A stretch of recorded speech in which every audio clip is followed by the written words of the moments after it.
उपवासामध्ये पचायला हलकी आणि अतिशय पौष्टिक राजगिऱ्याची खीर कशी बनवायची पाहूयात. दूध न आटवता कुकरच्या 3 शिट्ट्यांमध्ये मस्त दाटसर खीर तयार होईल. तर त्यासाठी 7 ते 8 बदाम गरम पाण्यामध्ये 15 मिनिटे भिजत ठेवले. केशर सुद्धा 15 मिनिटेच गरम पाण्यामध्ये भिजत ठेवले. आता पाव वाटी वरई आणि पाव वाटी राजगिरा एका भांड्यामध्ये काढून घेतलं.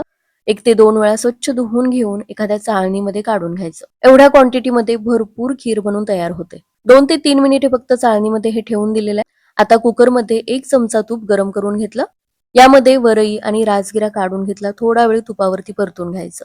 असं परतून घेतल्यामुळे खिरीमध्ये तुपाचा फ्लेवर छान मिक्स होतो. आता यामध्ये 1.5 कप गरम पाणी घेतलेलं आहे. कुकरला झाकण लावून याच्या 3 शिट्ट्या करून घ्यायच्या. कुकरच्या शिट्ट्या होत आहेत तोपर्यंत बदाम आणि काजू सुद्धा थोडेसे क्रश करून घेतलेले आहेत. यामध्ये असा सुकामेवा वापरल्यामुळे अतिशय पौष्टिक तर बनतेच आणि उपवासामध्ये पोटभरीची ही खीर बनून तयार होईल. 15 मिनिटानंतर बदाम छान भिजलेले आहेत याची साल काढून घेतली. कुकरच्या 3 शिट्ट्यानंतर राजगिरा आणि वरई छान मऊ असं शिजलेलं आहे.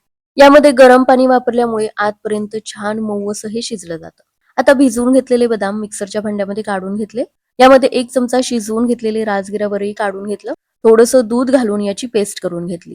आता शिजवून घेतलेल्या राजगिरा आणि वरईमध्ये 2 कप दूध घालायचं. हे सगळं चांगलं मिक्स करून घ्यायचं. 1-2 मिनिटे शिजवून घ्यायचं. 5 मिनिटानंतर करून घेतलेली पेस्ट यामध्ये काढून घेतली. पाव कप किंवा आवडीप्रमाणे यामध्ये साखर घ्यायची, छान मिक्स करून घ्यायचं. 5 मिनिटे छान शिजवून घ्यायचं. यावेळीमध्ये ही पेस्ट सुद्धा छान शिजली जाते. दुधामध्ये जास्त आटवून न घेता ही खीर अतिशय दाटसर बनते. कारण यामध्ये ही पेस्ट सुद्धा वापरलेली आहे, त्यामुळे अगदी रबडीसारखं टेक्स्चर येतं. आता क्रश करून घेतलेला सुकामेवा, केशरचं पाणी घेतलं. थोडीशी वेलची पूड घालून छान मिक्स करून घेतलं.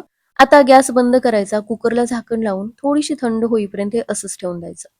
कारण थोडीशी थंड झाली की आणखी छान दाटसरपणा येतो. तर हे पहा, अतिशय पौष्टिक अशी पचायला हलकी उपवासाची ही खीर बनवून तयार झालेली आहे. यामध्ये साबुदाणा वापरलेला नाही, त्यामुळे पचायला अतिशय हलकी आहे. पित्ताचा त्रास न होऊ देणारी, दिवसभराची ऊर्जा देणारी उपवासाची ही खीर नक्की करून पहा.